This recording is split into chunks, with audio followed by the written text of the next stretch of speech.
जी, अस्सलाम वालेकुम। मैं हूँ अवैस सलीम और मेरे साथ हैं जावेदुर रहमान इस्लामाबाद से और शाहिद हुसैन हमें जॉइन कर रहे हैं लाहौर से। आज हम थोड़ी-सी बात करेंगे ये जो सुप्रीम कोर्ट के अंदर मामलात चल रहे हैं, जजेस के खिलाफ रेफरेंस आ रहे हैं, तक़सीम ऐसे लगता है कि बड़ी वाज़ेह हो गई है।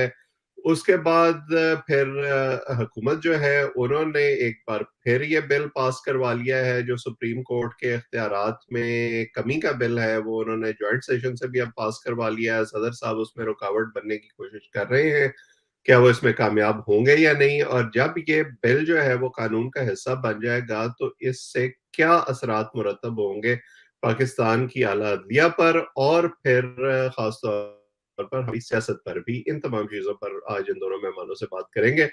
तो जावेद साहब, पहले तो मैं आपसे शुरू करता हूं। आप ये बताएं कि एक दफा ये बिल सुप्रीम कोर्ट के इख्तियारात और आज खुद नोटिस वगैरह को कर्टेल करने के लिए पास हो गया, कौमी असेंबली से भी, सेनेट से भी, सदर साहब तक पहुंच गया, उन्होंने उसको वापस भेज दिया एतराज लगा के, तो इसको दोबारा जो है वो ज्वाइंट सेशन से पास करवाने की नौबत क्यों पेश आई? बहुत शुक्रिया अवैस साहब। ये बिल इंतहाई एक तो हसास नोयत का है और इस बिल के असरात आने वाली सियासत और आने वाले मुस्तकबिल के में आपके सुप्रीम कोर्ट से पार्लियामेंट के ताल्लुकात जो होंगे उसके ऊपर बहुत ज्यादा इसका असर पड़ता है। देखें, आपकी सुप्रीम कोर्ट कहीं भी किसी भी चीज के ऊपर कुछ भी अपनी दानिस्त में ये जानते हुए कि ये ठीक नहीं है, आपको उस कोई भी आपके सामने कोई ऐसी दलील रख के, आर्गुमेंट रख के ये बात कर देते हैं कि आप यहाँ तक आपके इख्तियारात ठीक नहीं है, ये गलत है, इसको हम नहीं मानते। वो कानून की शक्ल में हो, वो किसी और शक्ल में हो, वो बयान की शक्ल में हो, ये हम देखते आ रहे थे। हम्म, अब मौजूदा जो सूरत हाल चल रही है उसके अंदर अगर हम ये देखें कि सुप्रीम कोर्ट के अंदर भी बहुत ज्यादा स्प्लिट नजर आ रही थी हम्म। नहीं, और ये मेरा मेरा पॉइंट ये है अनप्रेसिडेंट। ना कि अगर कानूनी जो है वो नौयत ये है कि अगर सदर साहब ने वापस भी कर दिया तो 10 दिन के बाद वो वैसे ही कानून बन जाएगा, तो इन्हें दोबारा उस पर मोहर लगवाने की जरूरत क्यों पेश आई? वो जैसे हम बचपन में करते थे कि सबक 2 दफा दोहराएंगे तो ज्यादा पक्का हो जाएगा, ये कोई इस किस्म का काम कर रहे हैं? नहीं, इसके अंदर जनाब ये है कि आने वाले वक्तों में जब इसके ऊपर कोई बात होगी कि आप उसके अंदर पोजीशन तो मौजूद नहीं थी आपके जी पार्लियामेंट में, नेशनल असेंबली के अंदर, हम्म, और जब आपने ये बिल पास करवाए अपने दोनों उससे, तो इसको सदर साहब ने रिजेक्ट कर लिया था या उसके ऊपर एतराज लगा के भेज दिया था। तो ये नहीं चाहते कि कोई ऐसा ऑप्शन इसके अंदर रह जाए कि जब भी कोई सुप्रीम कोर्ट के जजेस साहबान जब भी कभी इसके ऊपर बैठ के इसकी कोई नोक पलक से मुतल्लिक कोई तनकीद करेंगे तो उनके पास कोई सिरा में ना आ सके। हम्म, इसलिए इन्होंने इनके कानूनी जो इनके साथ इनको मशवरा करने वाले थे, उन्होंने इन्हें कहा कि आप इसको जॉइंट सेशन से भी पास करवा लें हम्म, और जॉइंट सेशन से पास करा के दोबारा ये सामने आएगा तो उसके ऊपर अगर प्रेसिडेंट साहब एतराज भी करते हैं तो कोई ज्यादा अहमियत नहीं बनेगी। सिर्फ इस हुज्जत को तमाम करने हम्म। के लिए ये हम कह सकते हैं कि ये री अप्रूव हुआ है। तो शायद ये बताएं कि ये जो बिल है, अगर हम इसके नुकात पर थोड़ी सी बात कर लें। एक तो ये है कि चीफ जस्टिस के जो इख्तियारात हैं उनको कर्टेल किया जा रहा है। इस वक्त जिस तरह से सुप्रीम कोर्ट काम कर रही है, इस बिल के आने के बाद क्या फर्क पड़ेगा उस वर्किंग पे? देखें, उसमें तीन चीजें तो होंगी ही होंगी। हम्म, एक तो ये कि जिनका डायरेक्ट सुप्रीम कोर्ट में केस गया, जिनके डायरेक्ट खुद नोटिस हुए और वो किसी न किसी वजह से अ, उनके ऊपर इनका असर आया, उनके पास एक अपील का हक आ जाएगा। हम्म, नंबर दो ये होगा कि जितने भी बेंचेस हैं अभी, जिस तरीके से चीफ जस्टिस बनाते हैं और चीफ जस्टिस का इख्तियार होता है, वो चीफ जस्टिस की हद तक महदूद नहीं रहेगा। वो तीन सीनियर मोस्ट जजेस सुप्रीम कोर्ट के, उनके पास चला जाएगा और बेंच जब कभी भी बनना है तो उस सूरत में आपको तीन जजेस की कमेटी के पास ही उस केस को जाना होगा। तो जब वजीर कानून ने यह बिल पेश किया था, उस वक्त उन्होंने ये बताया था कि अब इस कानून के बाद सुप्रीम कोर्ट ज्यादा से ज्यादा 14 दिन के अंदर अंदर उसके ऊपर लाजिम होगा कि वो उन 14 दिन के अंदर अंदर उस केस को फिक्स करे। अभी तक ऐसी कोई कंडीशन थी नहीं कि आपने केस को कितने दिन में फिक्स करना है। वगरना अगर देखा जाए तो जो हाई कोर्ट्स हैं वहां पर अगर कोई अर्जेंट नोयत का केस होता है वो सेम डे भी लग जाता है, और वरना अगले दिन तो वो लगता ही लगता है। ऐसे नहीं होता हाई कोर्ट्स के अंदर भी कि अर्जेंट केसेस की समाअत जो है वो महीना महीना ना हो।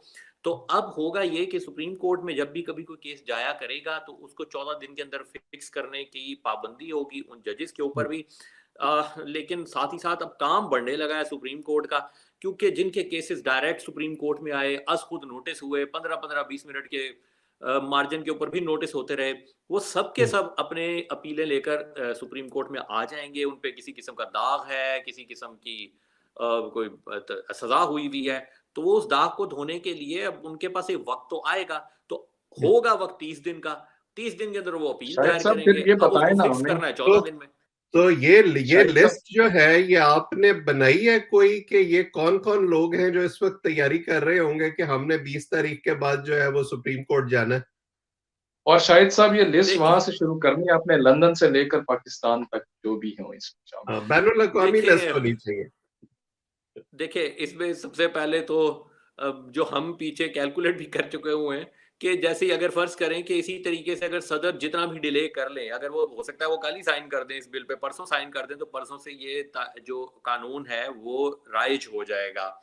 लेकिन हम फर्ज कर लेते हैं कि वो अपना पूरा वक्त लेंगे, 10 दिन का वक्त लेंगे, फिर वो साइन नहीं करेंगे, और उस सूरत में ये कानून बन जाएगा और वो कहेंगे जी मैं तो इसका हिस्सा नहीं बनता। लेकिन बहरहाल वो कानून बन जाएगा, और वो 20 अप्रैल को जब कानून बनेगा तो अब आप देखें कि जो लंदन में जिनका ये जिक्र कर रहे हैं उनके पास 30 दिन का वक्त होगा, यानी 20 अप्रैल से 20 मई तक उनके पास वक्त होगा कि वो इसके ऊपर पिटिशन दायर कर दें, अपनी अपील दायर करें जो उनको ताहयात नाअहली हुई भी है वो 10,000 दिरहम और अकामा के मामले के ऊपर, तो उनके पास 1 माह का वक्त होगा कि वो उसके ऊपर अपील दायर कर दें।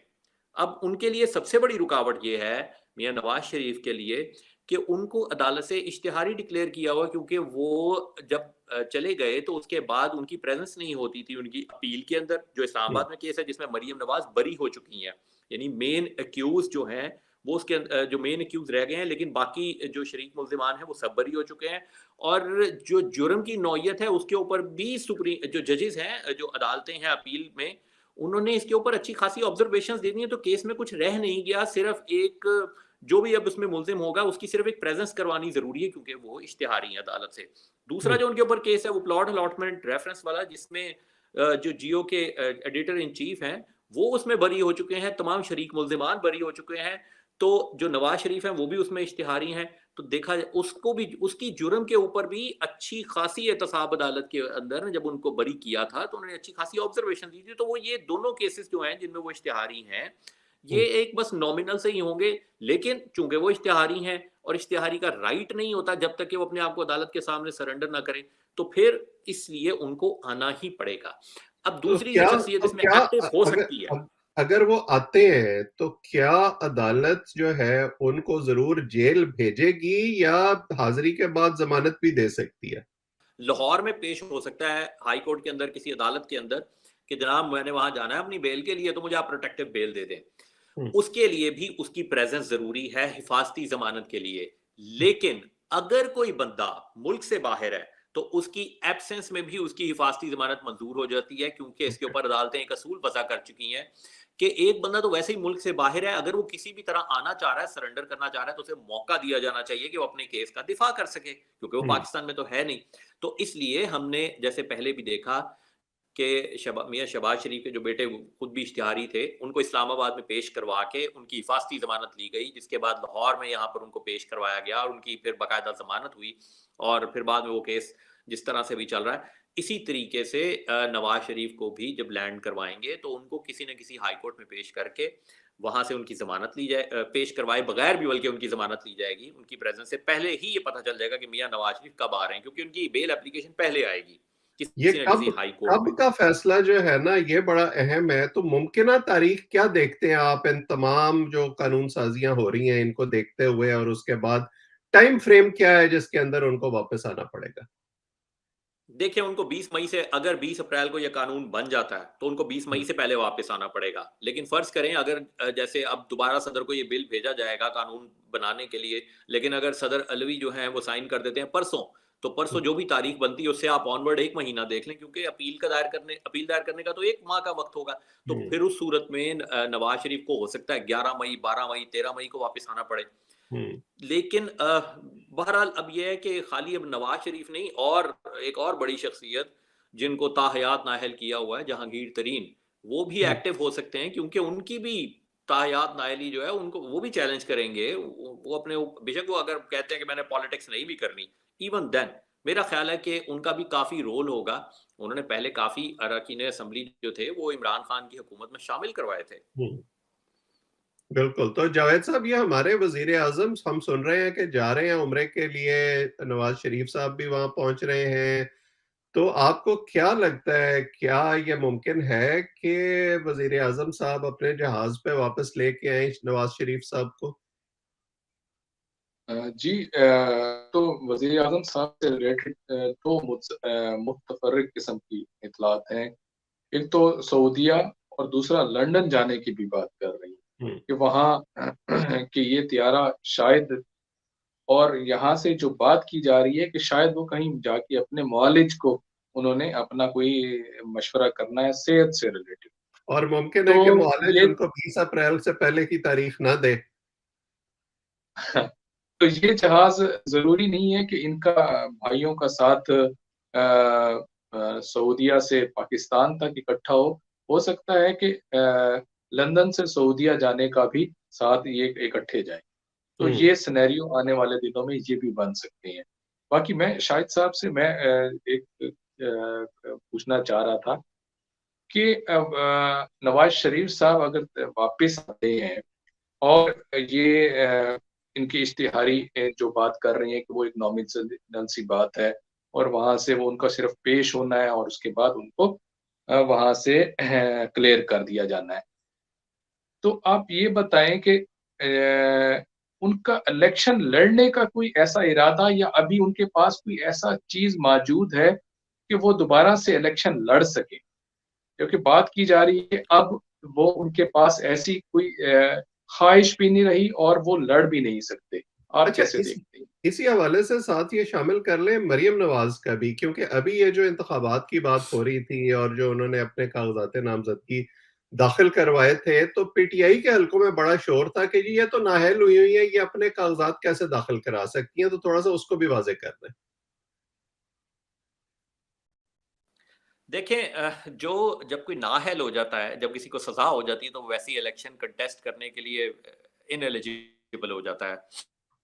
लेकिन उसकी भी एक मुद्दत जो है वो उन्होंने मुतय्यन की हुई है 5 साल के लिए। लेकिन हुँ, मरियम नवाज़, जो उनकी अपील है वो हाई कोर्ट से मंज़ूर हो चुकी है और उनको अदालत ने बाइज़्ज़त बरी कर दिया। तो उनके ऊपर जो एक सज़ा थी जिसकी वज़ह से वो इलेक्शन नहीं लड़ सकती थी, वो सज़ा तो हो गई ख़त्म।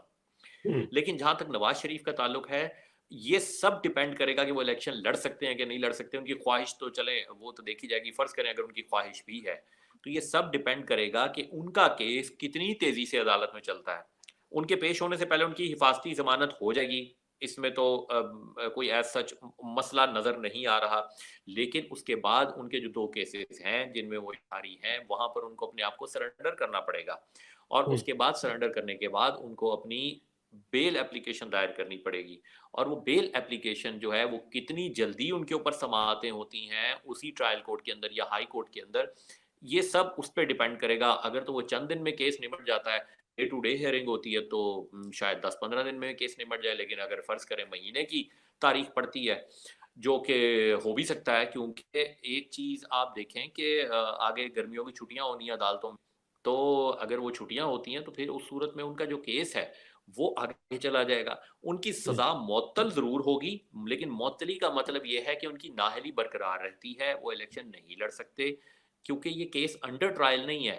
ये डिसाइडेड केस है जिनके अंदर वो कन्विक्टेड हैं या हुँ, इश्तिहारी हैं। उस सूरत में उनको ज़रूरी है कि जब तक अदालत उन्हें बरी ना करे, वो इलेक्शन नहीं लड़ सकते। हुँ।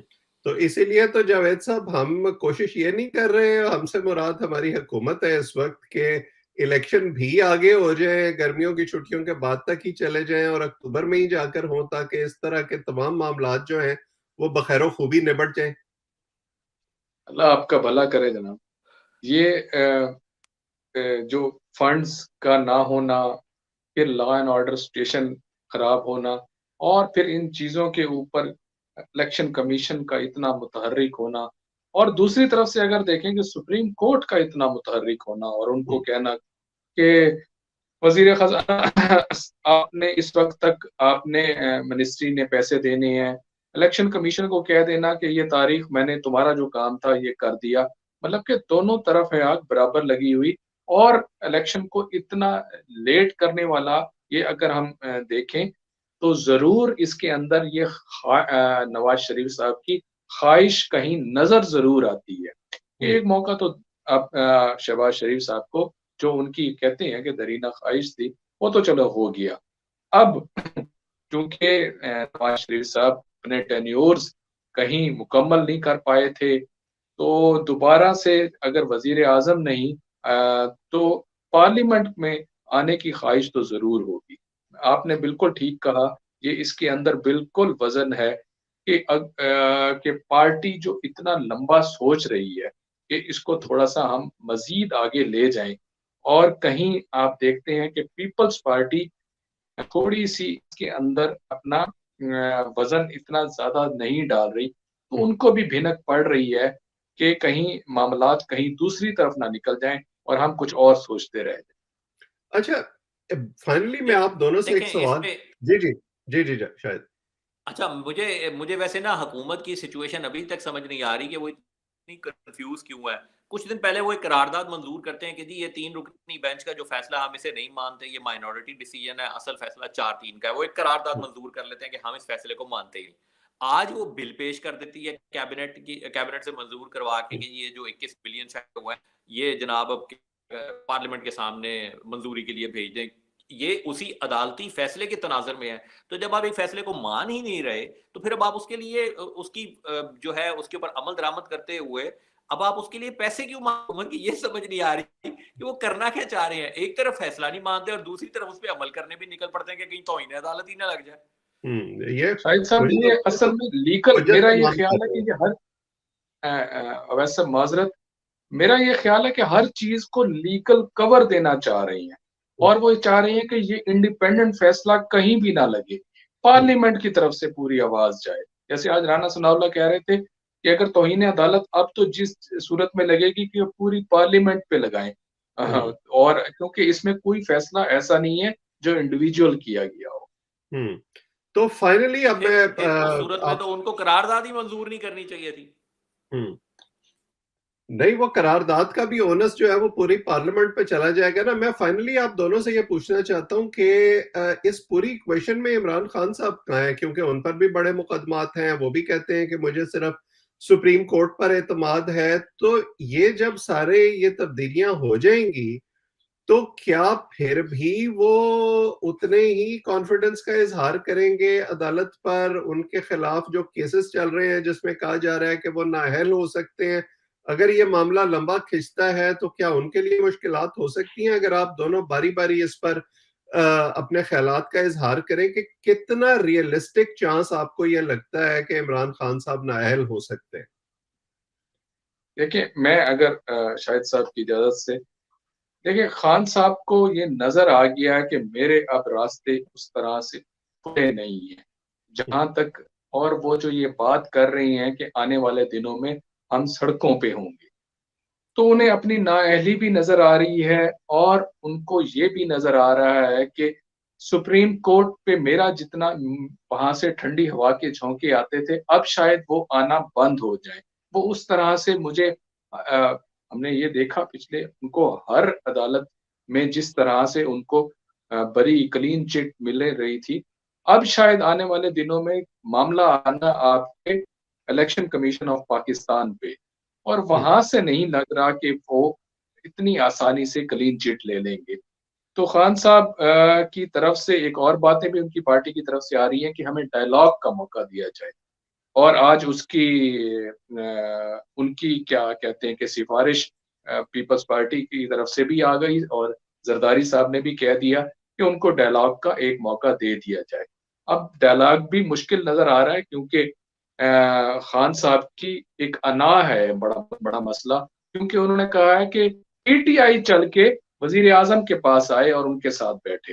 हम्म। तो ये एक सिनेरियो डेवलप होता नजर आ रहा जी शायद साहब, ये हमारे दोस्त जो है लेकिन ना इसमें, जावेद साहब, ये हाँ, बड़ा लेकिन इसमें एक चीज कंसिस्टेंटली कहते रहे हैं जावेद साहब के इमरान खान साहब अगर देखिए, नाअहल होंगे तो वो इलेक्शन कमीशन से होंगे। आपका क्या ख्याल है इस बारे में? मेरा भी यही ख्याल है कि वो वाकई अगर नाअहल होंगे तो वहां से होंगे, क्योंकि मैं तो पहले भी कई दफा हैरान हुआ हूं कि पीएमएलएन ने ये केस पहले क्यों नहीं उठाया जो टेरियन वाइट वाला है, जो अब काफी हद तक स्ट्रॉन्ग जो है वो पेश। आप ये देखें कि वो हर छोटे मोटे केस में जमानत के लिए जो भी एफआईआर हो रही है वो उसके अंदर जमानत के लिए पेश हो रहे थे। सिर्फ इस एक केस के अंदर वो नहीं जा रहे थे जमानत के लिए, या तोशाखाना, यानी दो स्ट्रॉन्ग केसेस जो है उनमें वो रिलक्टेंट थे कि किसी तरीके से ना पेश हों, क्योंकि उस सूरत में फिर उनके ऊपर फर्दे जुर्म भी तो लग सकती थी। हो सकता है कि वो वहीं से ही नाअहल हो। रह गई बात हम्म। इमरान खान की, आप इमरान खान के पास से चीजें जो हैं वो निकलती हुई नजर आ रही हैं। आप ये देखें कि थे तमाम चैनल्स पे लाइव चलती थी, अब उनकी तकरीर ही नहीं दिखाई जाती। और आज तो इमरान खान की जानिब से एक दरखास्त जो है वो लाहौर हाईकोर्ट में दायर की गई है कि नवाज शरीफ इश्तिहारी हैं, पैमरा ने उनकी तकरीर चलाने पर पाबंदी लगाई हुई थी, टीवी चैनल उनकी तकरीर दिखा रहे हैं, तो मुझे क्यों नहीं दिखा रहे? तो हम्म। ये दरख्वास्त अब इमरान खान साहब ने किया है कि अगर उनको दिखा रहे हैं ना तो मुझे क्यों नहीं दिखा रहे? अब मुझे भी इस केस में फरीक बनाओ और इकट्ठे हमारे हम्म। केस चलाओ, ताकि अगर उनकी चलनी है तो मेरी भी तकरीर है। तो यानी इमरान खान अब के लिए इस वक्त अब सबसे बड़ा इमरान मसला ये है खान कि अगर, साहब लेवल प्लेइंग फील्ड मांग रहे हैं, आप ये कह रहे हैं? जी, आप वो देखें ना, वो ये कहते हैं कि जी मेरी तकरीर भी तो दिखाएँ ना। अब देखें, अगर मैं अब इमरान, मैं ट्विटर पे देख रहा था जिस दिन इमरान खान ने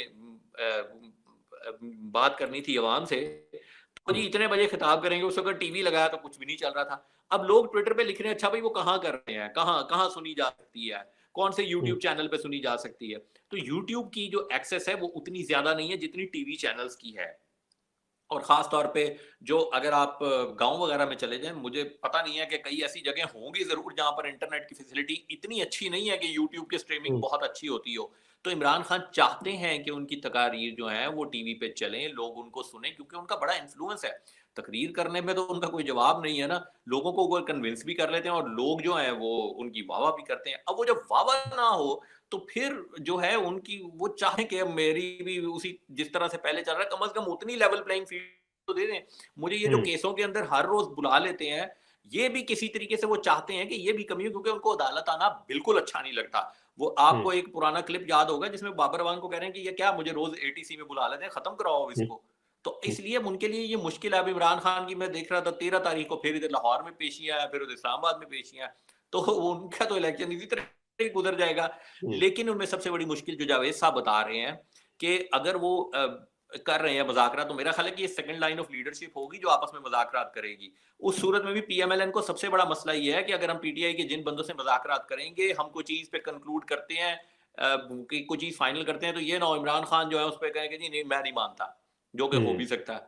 तो ये मज़ाकरात भी जो होने जा रहे हैं, मुझे तो लगता है कि पता नहीं, शायद पीटीआई के किसी लीडर के पास आफ्टर इमरान खान के किसी के पास इतना इख्तियार होगा कि वो ऐसे मज़ाकरात करे और इमरान खान जो है उसको ओके कर दें। हम्म। बिल्कुल सही। इसका मतलब है कि चीजें जहां ऐसे लगता है कि अदालत की हद तक हुकूमत के हक में जाती हुई नजर आ रही हैं, अगले चंद दिन में इमरान खान साहब के लिए मुश्किलात बढ़ रही हैं, और शायद यही उनकी फ्रस्ट्रेशन की वजह भी है। लेकिन पाकिस्तान में वैसे हवा बदलते देर नहीं लगती। सो इन तमाम चीजों पर हम नजर रखेंगे और आपके सामने लाते रहेंगे। आप इस चैनल को सब्सक्राइब करें। 2 दिन आप हमें नया दौर पर देखते हैं, बाकी 5 दिन आप हमें एएसएम टुडे पर देख सकते हैं, जिसका लोगो भी आपको नीचे नजर आ रहा है। आप हमें वहां भी फॉलो कर सकते हैं। आज इतना ही। मेरे दोनों मेहमानों का शुक्रिया। आइंदा किसी और मेहमान के साथ आपकी खिदमत में दोबारा हाजिर होंगे।